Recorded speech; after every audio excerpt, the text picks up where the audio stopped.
ရှင်စမ်းနေကိုလေးတင်ချောင်းပေါင်းရှိတဲ့ကလေးမြောက်ဖြစ်ကဘာကြီးပေါ်ရောက်လာခဲ့ပြီပဲနဲ့ခင်ချိန်လေးမှာပဲ1900နဲ့98နေရတော့စားကုန်ပြီးရရောက်တဲ့မိရေးစမရသေးတဲ့ငါရင်ပဲဟာလောပေးသေးတဲ့ဝေစားလို့ဖြစ်စနေ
这个把你我是的会飞，路偏会飞，没人能救的伞呢，眼泪干完我的把你我是的会飞，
路偏会飞。ကဲဟုတ်ပြီဗျာနော်ဦးဝေးလွင်တို့9400မို့ကဲဟုတ်ပြီ6ထိပ်စီရတော့မဖြစ်လာတော့ဘူးဗျာနော်ကဲကြည့်နေတဲ့မိတ်ဆွေတွေတစ်ထိပ်စီလေးပဲ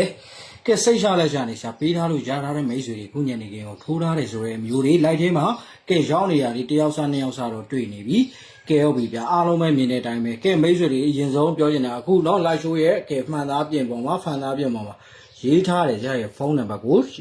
မနေ့ကကဲဟုတ်ပြီတယောက်လိန်ခံလိုက်ရတယ်ရတဲ့ live ထဲမှာကဲဟုတ်ပြီเนาะဒါကြည့်ပြီးတော့ Messenger မှာကိုเนาะစကားလာပြောတယ် Messenger မှာအထီကိုအဆင်ပြေနေသေးတယ်เนาะဒါပေမဲ့ပြီးတော့မှဘယ်လိုကနေဘယ်လိုဖြစ်သွားလဲမသိဘူးเนาะတနာကြီးထိုးလောက်ကြမှာဖြစ်သွားတာပေါ့เนาะကဲ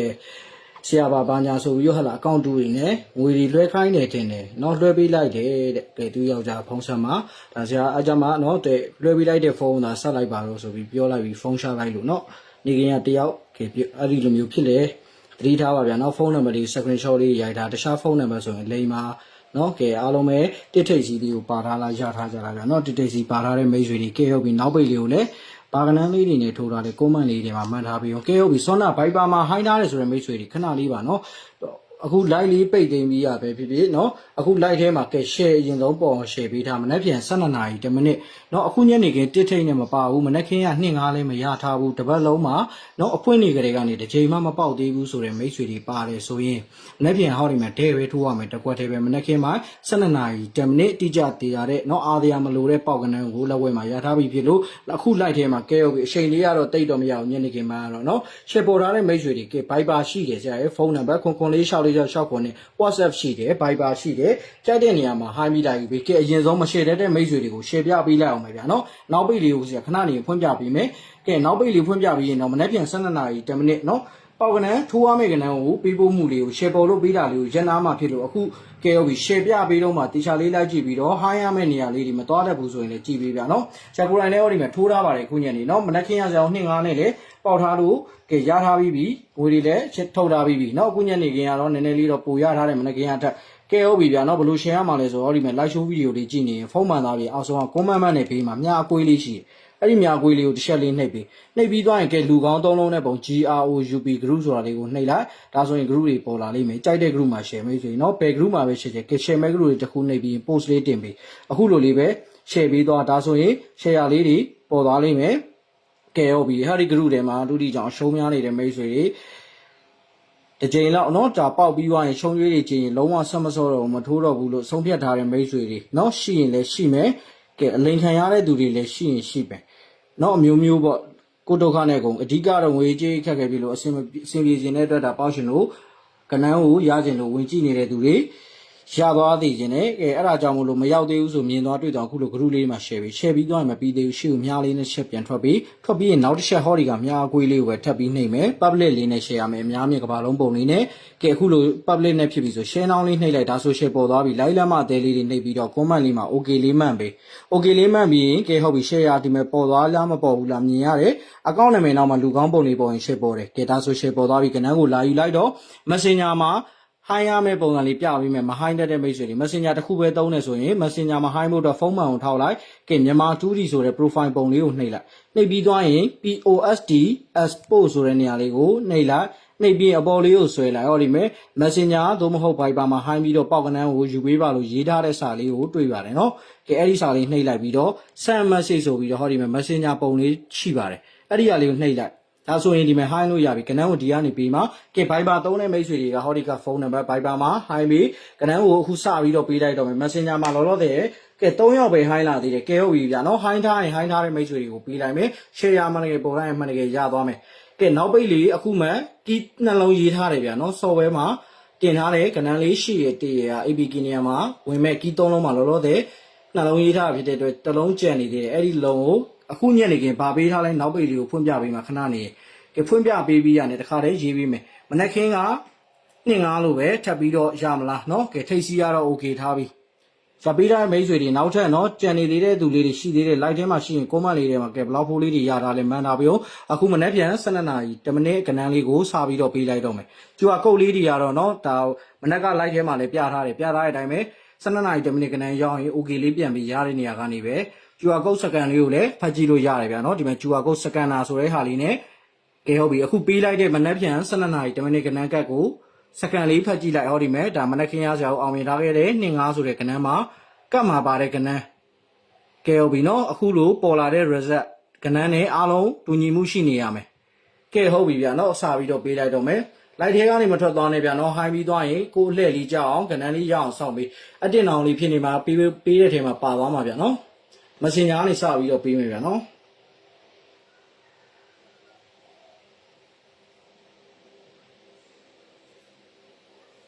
โอเคပါပန်းကြီးရေနော် Messenger တော့ Messenger မှာ high မှာ Viber တော့ရင်အခုတင်ပေးထားတဲ့ဖုန်းနံပါတ်39944646 Viber ရှိတယ်ဗျာနော် WhatsApp ရှိတယ်အကောင့်နာမည်မခေါ်ပြီးတော့ဘူးဗျာနော်ခေါ်ပြီးရင်ဘယ်သူတွေရသွားလဲဆိုတာကိုတချို့ရနော်ရတဲ့သူတွေရှာ like down လို့ပါကနန်းရောက်ရင်တဲ့ပဲထိုးပြနော်မအားနဲ့မနှက်ပြန်အခုပေးလိုက်တဲ့ကနန်းရောက်တယ်ဆိုတခြားထိုးဖို့ကနန်းတွေစီစဉ်ထားတာရှိရင်လည်းမထိုးနဲ့ထိုးကြီးတွေပို့ကုန်တယ်ဒါပေးလိုက်တဲ့ကနန်းကိုအခုရပြီဆိုရင်တဲ့ပဲထိုးဒိုင်လေးတော့ဖြန့်ထိုးဟုတ်ပြီနော်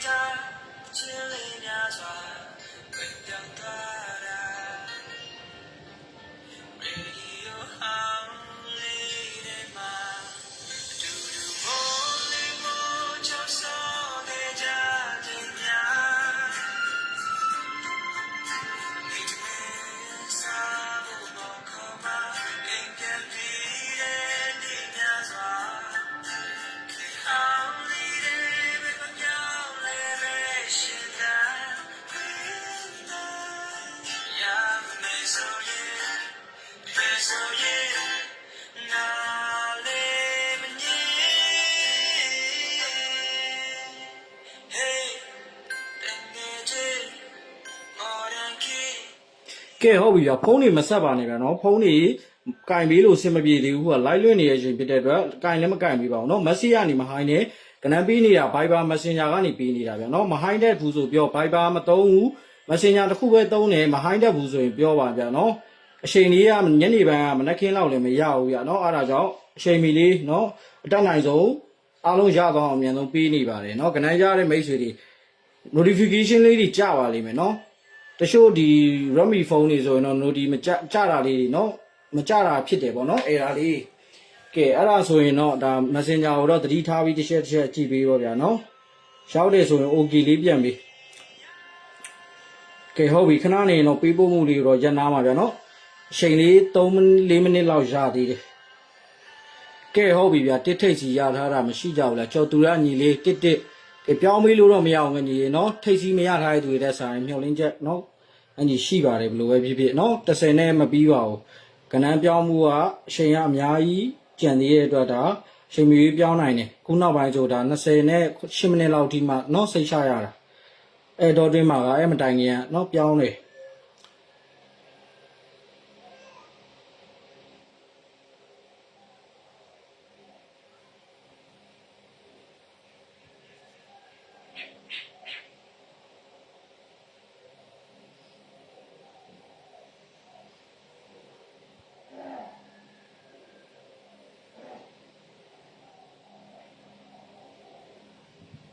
ကဲဟုတ်ကဲ့ပါတော်ဝင်ပန်းတစ်ခွန်နေညိုလွမ်းက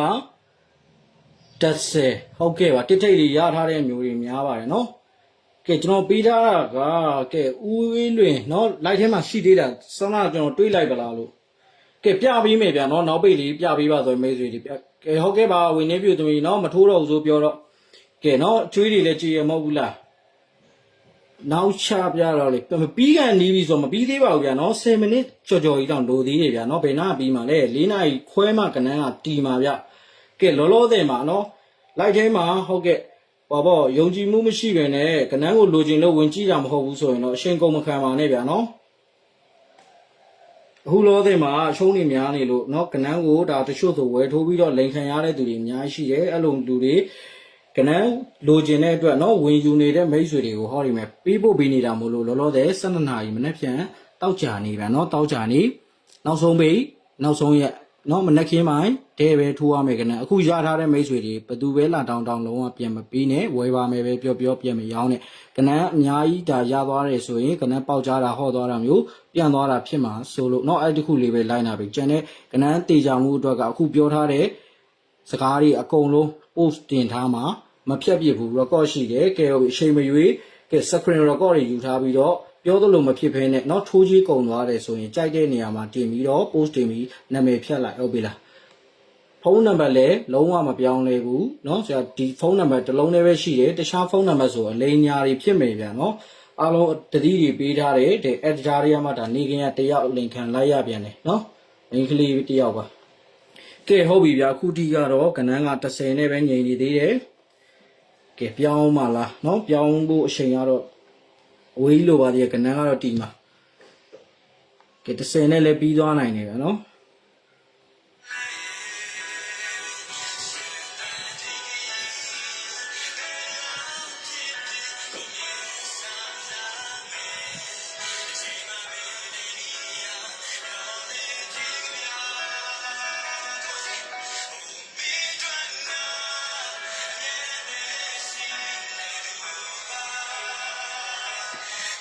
อ๋อဟုတ်ပြီဗျာเนาะဟွာတွေ့ရမဲ့ပေးတာဝင်လို့မရဘူးဘလို့ဝင်လို့မရလဲမမလေးဆိုတဲ့အကောင်လေးကเนาะဝင်လို့မရဘူးဆိုတာဟိုင်းလို့မရဘူးလို့ပြောတာလားဘိုင်ဘာတော့အခုတင်ပေးထားတဲ့ဆက်ဖုန်းနံပါတ်မြင်ရပါတယ်เนาะ3994444662ဆိုတဲ့ဖုန်းနံပါတ်ဘိုင်ဘာရှိတယ်ကဲဟုတ်ပြီเนาะတွေ့ရမဲ့ပေးတာဆိုတဲ့အကောင်ပိုင်ရှင်လေးကဘသူလိန်တာလဲချင်းအောင်ပြောပါเนาะဘယ်ကနေဘယ်ဖုန်းနံပါတ်ဟလားအကောင့်ကနေဘလိုမျိုးလိန်တာလဲဒါနောက်လူတွေเนาะအခုလိုက်ထဲမှာကြည်နေတဲ့သူလေးတွေပဲเนาะဟိုဘလိုလိန်မခံရအောင်ဒါပြန်လဲမျှဝေပြီးတာရှင်းအောင်မျှဝေပြီးเนาะ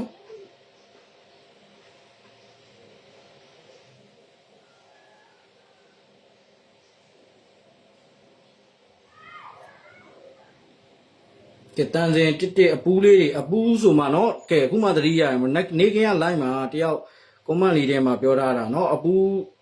မထွက်တာကြာပြီဆိုပြီးတော့ကဲဟုတ်ပြီပျောက်နေတဲ့ကနန်းကိုလည်းလိုက်လို့တော့မရဘူးကြာเนาะတခါလေကြာရင်အဲ့လို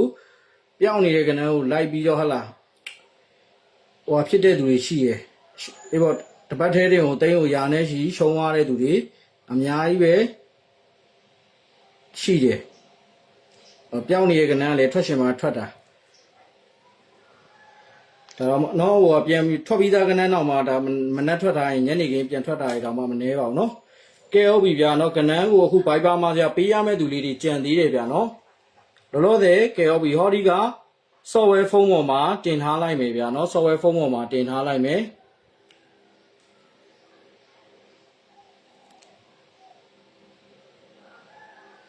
ကဲဟုတ်ပြီကျွန်တော်မိတ်ဆွေတွေအားလုံးမြင်ရပါလိမ့်မယ်နော်ကဲ software ဖုန်းပေါ်မှာအခု live လွှင့်နေတဲ့ဖုန်းနဲ့ဖိထားလိုက်မယ်နေရာမရွှေ့ဘူးဗျာနော်အားလုံးရဲ့မျက်မြင်မှာအမြင်မှာပဲထားလိုက်တော့မယ် Viber မှာပို့ပေးလိုက်မယ်ဗျာနော်အခုဟိုင်းထားတာ Viber မှာတော့ကဲ2ယောက်ပဲရှိရဗျာနော်အဲ့2ယောက်ကနန်းလေးကဲဟုတ်ပြီရောက်တယ်ဆိုအကြောင်းလေးပြန်ပြီး Messenger မှာတော့နော်ပေးတာလေးကိုတော့ခဏရက်မယ်ကဲတိအပူကြီးများနေဗျာနော်အပူကြီးထိုးတာအပူကတော့လာမယ်မထင်ဘူးဗျာနော်အပူလာမယ်တော့မထင်ဘူးစိတ်တော့မကောင်းဒါမဲ့ပြောလို့တော့မရပါဘူးနော်လောလောဆယ်မှာတော့10နှစ်ကတော့တော်ကြာပါပြီအေးဆရာပေးထားတဲ့သူလေးလည်းလိုက်ထဲမှာမရှိနေရလားဆွမ်းနာညီလေးမင်းမင်းနော်ငါညီပြန်ရောက်နေပြီလား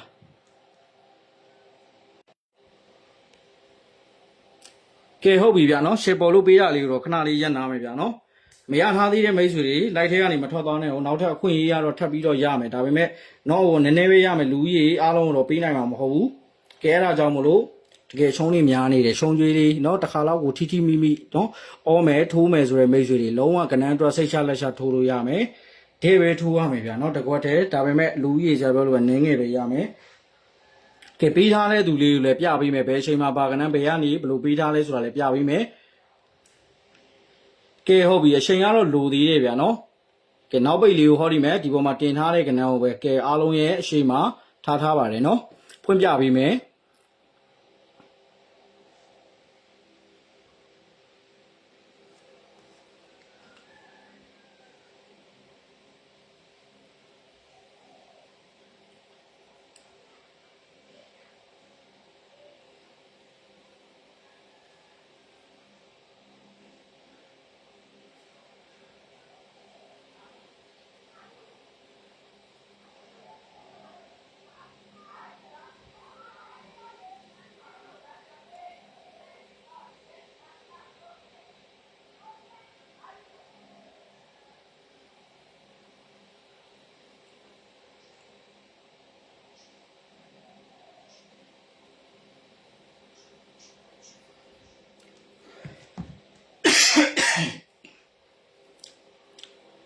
အော်ငန်းကြီးမင်းပြန်ရောက်နေပြီလားโอเคငန်းကြီးစိတ်ရှနော်ငန်းကြီးမင်းတို့ကနန်းပြီးကြရဟာလားဒါမှငန်းကြီးပြောသွားတာနော်မင်း2000ဘူး3000ဘူးလောက်ကိုထိုးမယ်ဆိုပြီးအခုကြမှာနော်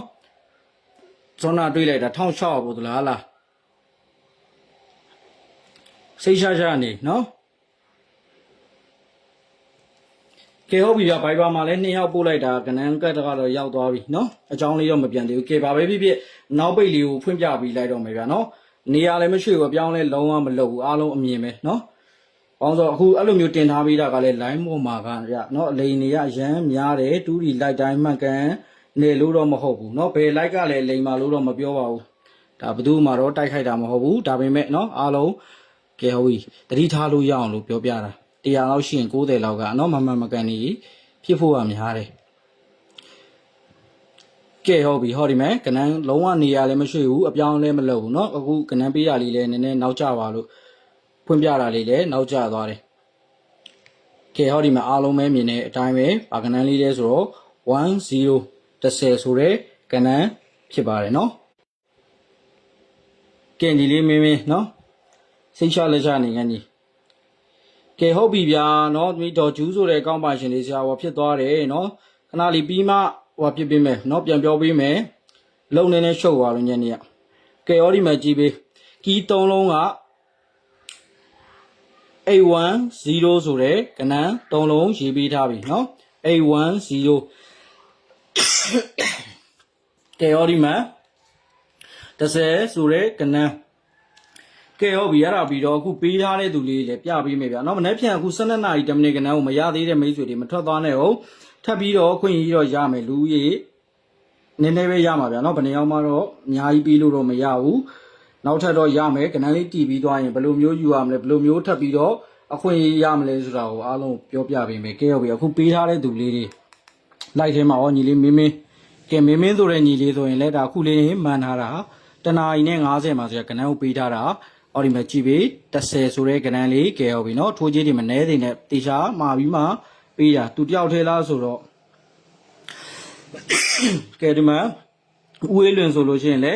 ကဲเนาะ9400ဘိုး ထိုးမဲ့တဲ့ကဲဟုတ်ပြီဗျာနော်ဦးဝေးလွင်ဘယ်လောက်ဖိုးရထားလဲကဲ2နာရီဒီမှာ20 PM မှာ10ဆိုတဲ့ကဏ္ဍလေးပြီးထားတယ်ကဲစုပုံရှိဆိုတဲ့အကောင့်ပန်ရှင်လေးကိုလည်းဒီမှာ2နာရီ4မိနစ်မှာပြီးထားတာ10ဆိုတဲ့ကဏ္ဍလေးကဲဟုတ်ပြီနော်ကဲစိတ်ချလက်ချအော်ပေါက်စီရမယ်လို့ဒီမှာမှားထားပြီးသားကောင်လုံးကဲလာမင်းလေးကိုလည်းကဲဒီမှာပြီးတာ9000မို့ထုမယ်တဲ့ကဲလိုက်ထဲမှာတော့မရှိဘူးလားမသိဘူးနော်2နာရီနဲ့9မိနစ်ပြီးရမှာဒီမှာ10ဆိုတဲ့ကဏ္ဍလေးပြီးထားတာကဲပြီးတော့မနီလာကြီးเนาะမနီလာကြီးကိုလည်းဒီမှာ2နာရီနဲ့15မိနစ်ပြီးရမှာ10တဲပဲထိုးကြီးမနေသေးနဲ့ကဲအားလုံးမှားထားတယ်ကဲဟုတ်ပြီเนาะလူကြီးအားလေးကတော့ကဲဟုတ်ပြီ200ကျော်ကနေပြန်ထွက်သွားတာအယောက်30ကျော်ကတော့ကဲเนาะဒါယုံကြည်မှုမရှိဘူးထွက်မဲ့ကဏ္ဍလေးကိုတည်ကျင်အောင်တသက်တစ်ခုတည်းနဲ့ဝင်ကြည့်တဲ့လူတွေလိုပဲเนาะပြောလို့ရတယ်ပေါ့ကဲဟုတ်ပြီကြန့်ရှိနေတဲ့မိတ်ဆွေတွေနှက်ပြန်အတွက်ကဏ္ဍကတော့အတိအကျရမယ်ဗျာเนาะအိမ်မက်မက်လို့ပေးရမဟုတ်ဆိုတော့ဒါကဏ္ဍသာမပေါက်ကြားသေးနဲ့ဘယ်သူမှပြန်မပေးဘူးတယောက်တည်းထိုးမှသာတေးကြတယ်ဆိုရင်အလွဲလျှော်မရှိအားလုံးမနှက်ပြန်ဟောဒီက2-5နေရာမှာအစားဝင်မယ်ပေါက်ကဏ္ဍကိုရမယ်ကဲကျူအားလေးဒါစကန်လေးဖတ်ပြပေးအောင်မယ်ကဲဟုတ်ပြီဗျာအယောက်50ကျန်ရင်50ဒါပေမဲ့အယောက်50တောင်မှเนาะမနှက်ပြန်အခု12နာရီ10မိနစ်ကဏ္ဍကထပ်ပြီးလို့ရမှာမဟုတ်ဘူးလူကြီးနောက်ထပ်9ယောက်ပဲရမယ်เนาะ9ဦးပဲရမယ်ကဲကျူအားကုတ်လေးဒီမဲ့ကဒါအခုညနေခင်းကြောက်เนาะကနန်းကဲ result လေးဟောဒီမှာပေါ်လာလေးမကတ်မှာပါတဲ့ကနန်းနဲ့ internet line အမှအဲ့လိုမကောင်းတာဗျာနော်ကဲဒီမှာ Thailand Lottery Office 100% က4:30 PM 10ကဲကနန်းကတော့တီရောမယ်ငန်းကြီးမင်းနော်မင်းအော်လှုပ်ထဲမှာငန်းကြီးကဲယူဝေးလွင်နော်တွတ်ထုတ်လိုက်တော့ဗျာဟောရလားနော်10ကတော့ခုထိငြိမ်သေးတယ်ကဲ10နဲ့ပြီးနေတူတယ်ဗျာနော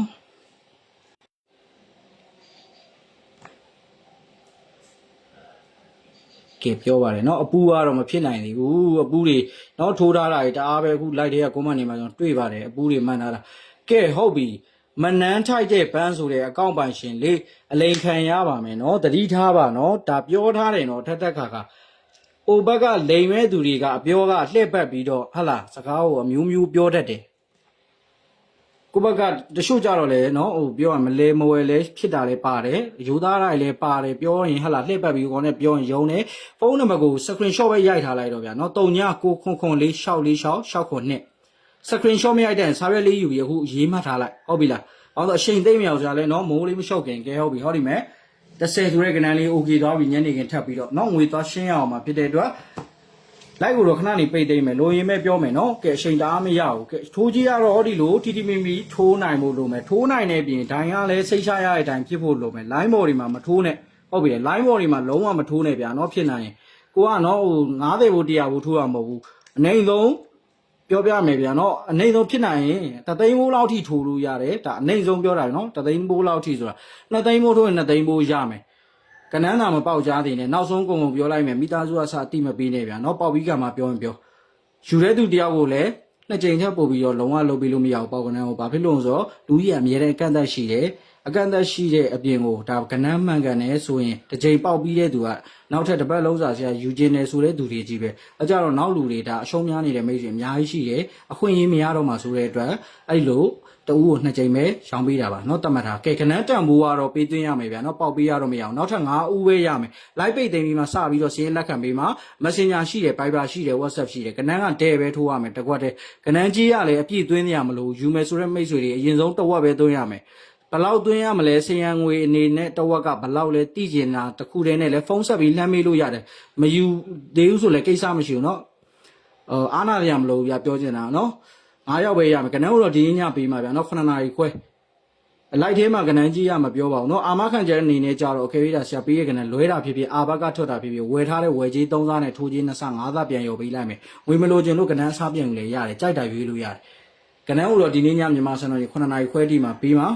9ယောက်လုံးအတူတူပေးမှာငွေသွင်းချိန်ကတော့6နာရီတော့နောက်ဆုံးသတ်မှတ်ထားမယ်လိုအပ်ရင်ပုံမှန်လေးပြောပြီးတော့အချိန်လေးကတော့ညှိပေးလို့ရတယ်ဗျာเนาะဒါကတော့အများနဲ့လှုပ်လို့ရဆိုတော့ကျန်တဲ့သူတွေကလည်းအားနာတရားကောင်းတော့အချိန်ရတော့တအားတော့နောက်ကျလို့တော့အဆင်မပြေဘူးငွေသွင်းချိန်ကနော်ဒါပေမဲ့ဟိုပုံမှန်လေးပြောဖို့ပဲလိုတယ်ကနန်းကိုတော့တယောက်ထဲထိုးမှတေချာမှလာယူပေးပါဗျာနော်ပြန်ရောင်းတာပြန်ပေးတာကနန်းပေါက်ကြဖို့အတွက်ပေါက်ကြမှုဖြစ်စီမဲ့ဟာတွေပေါ့နော်အဲ့ဒါတွေမလုပ်ဖို့တော့လိုက်နာပြီးမှရမယ်က ကဲအားလုံးပဲ like show ပိတ်သိမ်းမယ်ဗျာနော်ဖုန်းနံပါတ်ကဒီတစ်ခုတည်းပဲရှိရခွန်ခွန်လေး6လေး6ခွနဲ့တခြားဖုန်းနံပါတ်ဆိုအလိမ်ပါဗျာနော်ကဲအားလုံးပဲလိန်ညာကင်းဝေးပြီးတော့နော်မှန်ကန်တဲ့ကဏ္ဍတွေရပြီးပေါက်ကြပါပြီဗျာနော်